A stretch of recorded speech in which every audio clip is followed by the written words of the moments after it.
प्रिय विद्यार्थियों, आज हम इंट्रोडक्टरी पार्ट में अध्ययन करेंगे selection of factor of safety का। सुरक्षा गुणांक का चयन कैसे किया जाता है, इसके बारे में आज हम अध्ययन करेंगे। आज हम अध्ययन कर रहे हैं सुरक्षा गुणांक का चयन, selection of factor of safety. इससे पहले हमने अध्ययन किया था what is the factor of safety. Factor of safety क्या होता है, सुरक्षा गुणांक क्या होता है। ये अधिकतम प्रतिबल तथा कार्यकारी प्रतिबल का अनुपात होता है। सुरक्षा गुणांक इज इक्वल टू अधिकतम प्रतिबल अपॉन कार्यकारी प्रतिबल। ये तो अधिकतम प्रतिबल है पॉइंट सी, और ये यहाँ पर कार्यकारी प्रतिबल होगा। जो भी हम कार्यकारी प्रतिबल लेते हैं वो यहाँ होगा। तो इन दोनों का जो रेशियो है अधिकतम प्रतिबल और कार्यकारी प्रतिबल का, ये होता है फैक्टर ऑफ सेफ्टी या सुरक्षा गुणांक। सुरक्षा गुणांक factor of safety for mild steel के लिए समर्पण बिंदु एट पॉइंट सी। तो समर्पण बिंदु प्रतिबल जो है वो यहाँ पर, यील्ड पॉइंट स्ट्रेस जो है ये पॉइंट सी है, और कार्यकारी प्रतिबल जो है वो यहाँ कहीं नीचे होगा। तो इन दोनों का जो रेशियो है ये फैक्टर ऑफ सेफ्टी होता है। भंगुर पदार्थ के लिए जैसे ढलवा लोया है, उसके लिए फैक्टर ऑफ सेफ्टी अधिकतम प्रतिबल अल्टीमेट स्ट्रेस, जैसे ये माइल्ड स्टील के लिए अल्टीमेट स्ट्रेस पॉइंट ये है। इसी प्रकार यदि कास्ट आयरन होगा तो उसका एक यू ग्राफ होगा और एक पॉइंट पर जाकर वो टूट जाएगा। तो जो मैक्सिमम पॉइंट होगा ई, that is the ultimate stress point. तो ये अल्टीमेट स्ट्रेस, ये अधिकतम प्रतिबल अपॉन कार्यकारी प्रतिबल। तो ये हमने पिछले लेक्चर में हमने अध्ययन किया था। आज हम अध्ययन कर रहे हैं कि ये जो फैक्टर ऑफ सेफ्टी है, जो माइल्ड स्टील के लिए और कास्ट आयरन के लिए जो फैक्टर ऑफ सेफ्टी है, इस फैक्टर ऑफ सेफ्टी का चयन कैसे किया जाता है। सुरक्षा गुणांक का चयन, selection of factor of safety. Factor of safety को हम जब सेलेक्ट करते हैं तो किन किन बातों को ध्यान में रखा जाता है। मशीनों के अवयवों की अभिकल्पना में सुरक्षा गुणांक का प्रयोग किया जाता है। फैक्टर ऑफ सेफ्टी हम यूज़ करते हैं जब भी हम मशीन डिज़ाइन करते हैं तो यह है पदार्थ, निर्माण की विधि, प्रतिबल का प्रकार, सामान्य सेवा शर्त व भागों के आकार पर निर्भर करता है। ये जो फैक्टर ऑफ सेफ्टी है ये एक तो मटेरियल पदार्थ पर निर्भर करता है, निर्माण की विधि, मोड ऑफ मैन्युफैक्चर क्या है, किस तरह से उसको बनाया जा रहा है, क्या प्रोसेस है, निर्माण की विधि, मोड ऑफ मैन्युफैक्चर क्या है, इस पर निर्भर करता है कि किस तरह से उसको बनाया जा रहा है। फिर प्रतिबल का प्रकार, कि टाइप ऑफ स्ट्रेस का प्रकार कैसा है, उस पर निर्भर करेगा। सामान्य सेवा शर्त, जनरल सर्विस कंडीशन क्या है, किस कंडीशन में उसको काम में ले जा रहा है। जो मशीन कंपोनेंट है या मशीन है तो उसको किस कंडीशन में हम काम में ले रहे हैं, वो हॉट कंडीशन में काम आ रही है या रेडी जगह पर काम आ रही है, या किस तरह की उस पर किस तरह के लोड लग रहे हैं, है ना। तो ये जनरल सर्विस कंडीशन क्या है। फिर उसके बाद में भागों के आकार, शेप, उसका किस तरह का शेप है, साइज़ क्या है ना, इस पर निर्भर करता है। तो ये जो फैक्टर ऑफ सेफ्टी है ये इन बातों पर निर्भर करता है। और अब हम देखेंगे डिटेल में। उचित सुरक्षा गुणांक के चयन के लिए निम्न बिंदुओं को ध्यान में रखा जाता है। उचित सुरक्षा गुणांक यदि लेना है तो उसके चयन के लिए हम निम्न बिंदुओं को ध्यान में रखेंगे। परफेक्ट फैक्टर ऑफ सेफ्टी के लिए निम्न बिंदुओं को हम ध्यान में रखेंगे। पहला बिंदु है पदार्थ के गुणों की विश्वसनीयता, reliability of the properties of the material. जो पदार्थ हम ले रहे हैं उसकी जो प्रॉपर्टीज़ हैं, फिजिकल प्रॉपर्टी है, मैकेनिकल प्रॉपर्टीज़ है, अदर प्रॉपर्टीज़ हैं, तो वो जो प्रॉपर्टीज़ हैं उनकी विश्वसनीयता कितनी है, वो कितने रिलायबल रहेंगे, उनकी प्रॉपर्टीज़ जो है वो कितनी रिलायबल है। जैसे स्ट्रेंथ है या टफनेस है, वियर है, तो वो कितना रिलायबल है, वो टाइम चेंज तो नहीं होंगी। जैसे वियरनेस है तो वो जैसे टेम्परेचर बढ़ेगा तो वो वियरनेस उसकी कम हो जाती है, घसावट प्रतिरोधक क्षमता कम हो जाती है। तो पदार्थ के गुणों की विश्वसनीयता कितनी है, reliability of the properties of the material, material के प्रॉपर्टीज़ जो हैं उसकी रिलायबिलिटी कितनी है, कितना रिलायबल है, वो समय के साथ में परिवर्तन तो नहीं हो जाएगा या कंडीशन के हिसाब से परिवर्तन तो नहीं हो जाएगा ना। तथा कार्य के समय इन पदार्थ के गुणों में कितना परिवर्तन, changes in the properties of these material during service condition, So during service, service के समय वो कोई चेंज तो नहीं हो जाएगा। या जो हमने गुण लिया है, पदार्थ के गुणों में कितनी विश्वसनीयता है, वो जो हमने गुण लिए हैं वो कितने रिलायबल हैं, है ना, और उनकी कंडीशन के साथ में, जो काम करने की जो कंडीशन है उसके साथ में कोई चेंज तो नहीं आएगा, उनकी प्रॉपर्टीज़ के मानक में, उनकी वैल्यूज़ में कोई चेंज तो नहीं आएगा। तो उस चीज़ को भी हमें ध्यान रखना है। यदि वो चीज़ है तो फिर उसको, उस फैक्टर को भी हमें ध्यान में रखेंगे, तो उसमें फैक्टर ऑफ सेफ्टी हम ज़्यादा लेंगे कि हमें मालूम है कि ये इस ज़्यादा टेम्परेचर पर ये सही तरह से कार्य नहीं करेगा, तो हम उसमें फैक्टर ऑफ सेफ्टी बढ़ा लेंगे। फिर दूसरा है परीक्षण के परिणाम की विश्वसनीयता। परीक्षण के परिणाम की विश्वसनीयता, reliability of the test result. जो उसके टेस्ट रिजल्ट हैं उनकी रिलायबिलिटी कितनी है, वो जो मटेरियल हैं उस मटेरियल के जो हमने टेस्ट रिजल्ट लिए हैं वो कितने रिलायबल हैं, कितने विश्वसनीय हैं, उस पर भी डिपेंड करेगा। तथा वास्तविक मशीन के अवयवों पर इन परिणामों के आवेदन का खरापन, accuracy of application of this result to actual machine part. मतलब ये जो रिजल्ट आए, टेस्ट रिजल्ट हैं, इनकी एक्यूरेसी कितनी है, जब वो काम में लेंगे तो उनकी तो वो एक्चुअल जब मशीन काम में आएगी तो मशीन के अवयवों पर इन परिणाम के आवेदन का खरापन कि कितनी एक्यूरेट रहेंगी वो चीज़, इसको भी ध्यान में रखा जाता है कि जब मशीन को काम में ले रहे हैं तो ये जो रिज़ल्ट है, जो हमने टेस्ट रिज़ल्ट लिए हैं, वो टेस्ट रिज़ल्ट्स सही रहते हैं या नहीं रहते हैं, इसको भी ध्यान में रखा जाता है। फिर लगाए गए भार की विश्वसनीयता, reliability of the applied load. जो लोड लगाया जा रहा है उसकी विश्वसनीयता कितनी है ना, किस तरह का लोड है, वो जो भार है वो भार रहेगा या नहीं रहेगा या बढ़ेगा। कहीं ऐसा तो नहीं कि वो वेरिएबल लोड है ना, कि समय के साथ में वो चेंज हो रहा है, लोड चेंज हो रहा है, उसमें भार बढ़ता जा रहा है ना।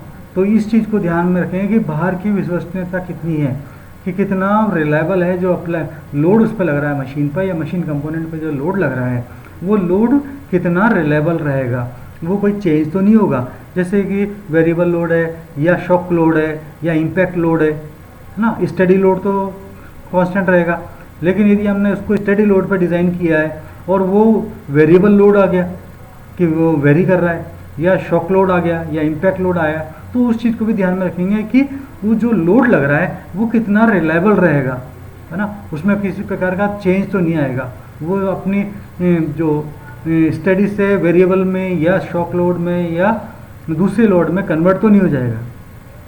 तो उस चीज़ को भी ध्यान में रख करके फैक्टर ऑफ सेफ्टी ली जाती है। फिर नेक्स्ट बिंदु है निश्चिंतता के रूप में सटीक विफलता की विधि, certainty as to exact mode of failure. मतलब एग्जैक्ट मोड ऑफ फेलियर उसका क्या रहेगा, उसकी क्या निश्चिंतता रहेगी। निश्चिंतता के रूप में सटीक विफलता की विधि, उसका जो एग्जैक्ट मोड ऑफ फेलियर है वो किस तरह का रहेगा, वो किस तरह, उसकी सर्टेनिटी क्या है, इस बात को भी फैक्टर ऑफ सेफ्टी में ध्यान रखा जाता है। फिर नेक्स्ट बिंदु है सरल अवधारणाओं की सीमा पर, द एक्सटेंट ऑफ सिंप्लीफाइंग एजुम्पशंस। जो हमने एजुम्पशंस लिए हैं उस डिज़ाइनिंग को करने में, वो जो एजुम्पशन है उनकी क्या लिमिटेशंस हैं, उनकी सीमाएं क्या हैं, उसको भी ध्यान में रखना पड़ेगा। क्योंकि जब हम कोई मशीन या मशीन का कंपोनेंट डिज़ाइन कर रहे हैं तो हम कई अवधारणाओं को लेकर चलते हैं, सरल सिंपल एज्यूम्शंस लेकर के चलते हैं कि ये इस तरह का रहेगा, ये इतना रहेगा, ये इतना रहेगा। तो वो जो हमने एज्यूम किए हैं, जो वैल्यूज़ एज्यूम किए हैं, उनकी लिमिटेशन क्या है, उन लिमिटेशन को भी ध्यान में रखना है और उनकी लिमिटेशन को ध्यान में रखते हुए फैक्टर ऑफ सेफ्टी को डिसाइड करना है। नेक्स्ट है स्थानीय प्रतिबल की सीमा पर, the extent of localise stresses, कि जो लोकल स्ट्रेस उसमें लग रहे हैं वो कितने हैं, what is the extent of localise stress, उसमें जो स्थानीय प्रतिबल लग रहे हैं मशीन में वो कितने हैं, उसकी क्या सीमा है, कितने वो स्थानीय प्रतिबल उस पर लग रहे हैं, उनको भी ध्यान में रखते हुए फैक्टर ऑफ सेफ्टी को डिसाइड करना है।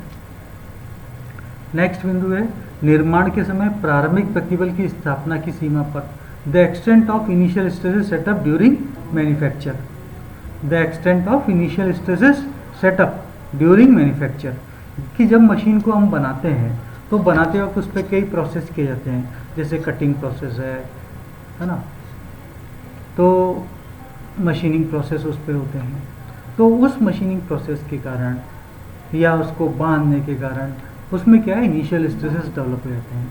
तो ये जो मैन्युफैक्चरिंग के टाइम पर, निर्माण के समय पर जो प्रारंभिक प्रतिबल पैदा हो गए, है ना, वो जो सेटअप हो गया उसमें, तो उसकी क्या सीमा है, वो कितनी सीमा तक उसमें प्रतिबल आता है, प्रारंभिक प्रतिबल, उसको भी हमें ध्यान में रखना पड़ेगा कि जब हम उसको बना रहे थे तो उसमें इनिशियल स्ट्रेसेस कितने सेटअप हो गए, उनको ध्यान में रखना है कि कितना फैक्टर ऑफ सेफ्टी हमें लेना है।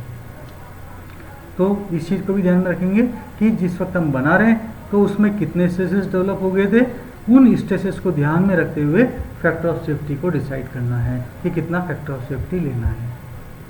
नेक्स्ट बिंदु है, यदि विफलता हो तो जीवन के क्षय होने की सीमा पर, यदि कोई मशीन हम काम में ले रहे हैं, हमने डिज़ाइन कर लिया मशीन को और अब हम उसे काम में ले रहे हैं, और यदि उस मशीन को जब हम काम में ले रहे हैं तो क्या सीमा है जहाँ तक कि उसमें फेल होने के चांसेस हैं, और यदि वो फेल होती है तो कितने लोगों की क्षति हो सकती है उसमें। जैसे कोई एक ट्रेन है, उसको डिज़ाइन कर रहे हैं, या कोई बस को डिज़ाइन कर रहे हैं, या टू व्हीलर को डिज़ाइन कर रहे हैं, है ना, या किसी भी चीज़ को हम डिज़ाइन कर रहे हैं, कोई मशीन को डिज़ाइन कर रहे हैं, तो वो यदि मशीन फेल होती है तो उसमें कितनी जनहानि हो सकती है, या उसके मशीन के लाइव पार्ट्स जो हैं उन पर कितना नुकसान हो सकता है।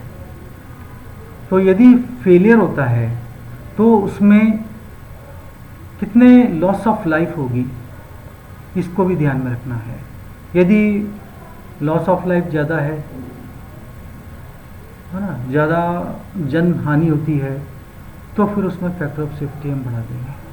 फैक्टर ऑफ सेफ्टी ज़्यादा लेंगे तो जन हानि कम होगी, है ना, लॉस ऑफ लाइफ कम होगी। तो इस चीज़ को भी ध्यान में रखना है कि उसकी सीरियसनेस कितनी है।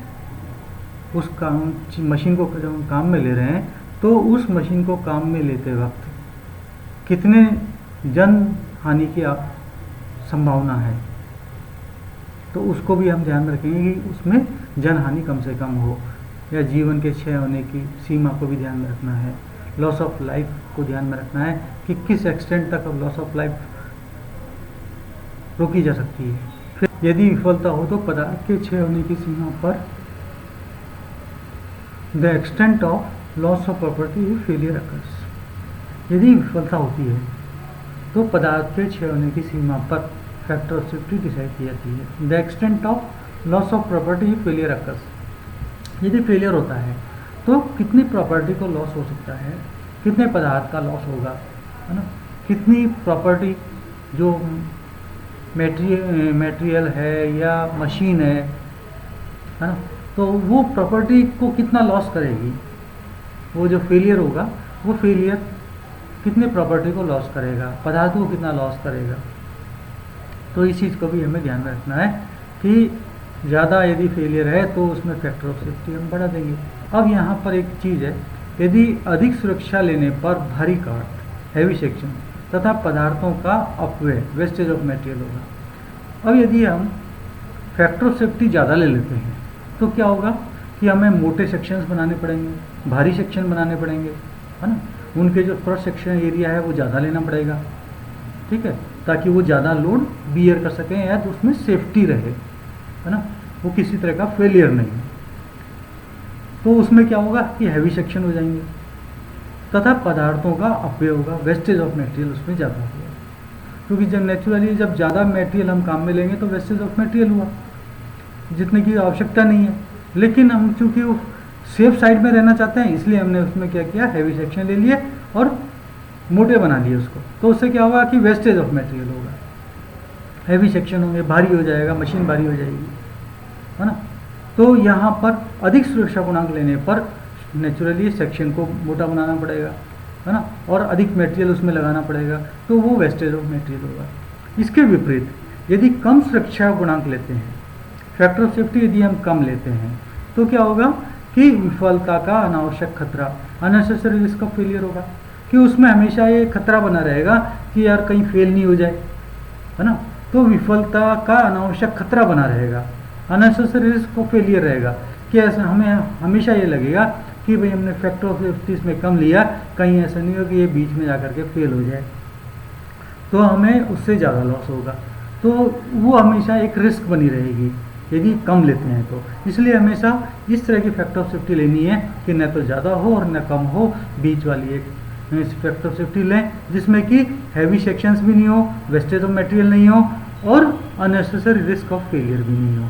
तो इन चीज़ों को ध्यान में रखते हुए फैक्टर ऑफ सेफ्टी को डिसाइड करना है कि उसमें ज़्यादा मटेरियल नहीं लगे, है ना, ज़्यादा हैवी सेक्शंस नहीं हो और अननेसेसरी विफलता के कारण अनावश्यक खतरा भी नहीं रहे, अननेसेसरी रिस्क ऑफ फेलियर भी नहीं रहे। इन सभी चीज़ों को ध्यान में रख करके फैक्टर ऑफ सेफ्टी को फैक्टर ऑफ सेफ्टी को डिसाइड करना होता है। विभिन्न पदार्थों के अलग अलग भार पर सुरक्षा गुणांक के मान निम्न तालिका में दर्शाए गए हैं। और फैक्टर ऑफ सेफ्टी अलग अलग पदार्थों के लिए अलग अलग भार पर, जैसे मैं बताया स्टेडी लोड, दूसरे जो लोड्स हैं variable loads, other shock loads, ये जो लोड्स होते हैं अलग अलग प्रकार के जो लोड होते हैं, उन अलग अलग प्रकार के लोड्स पर जो पदार्थ हैं उनके फैक्टर ऑफ सेफ्टी भी अलग अलग होगी। तो वो यहाँ टेबल में नीचे दर्शाए हुए हैं। सुरक्षा गुणांक की सारणी में आप देखेंगे कि यहाँ पर ये पदार्थ लिए हुए हैं। मटेरियल कौन कौन से हैं? डलवा लोहा, कास्ट आयरन, पिटवा लोहा जिसको कि रॉट आयरन हम बोलते हैं, स्टील, इसके अलावा नरम पदार्थ व alloy, soft material and alloys, then leather, चमड़ा, फिर इसके बाद में टिम्बर, लकड़ी।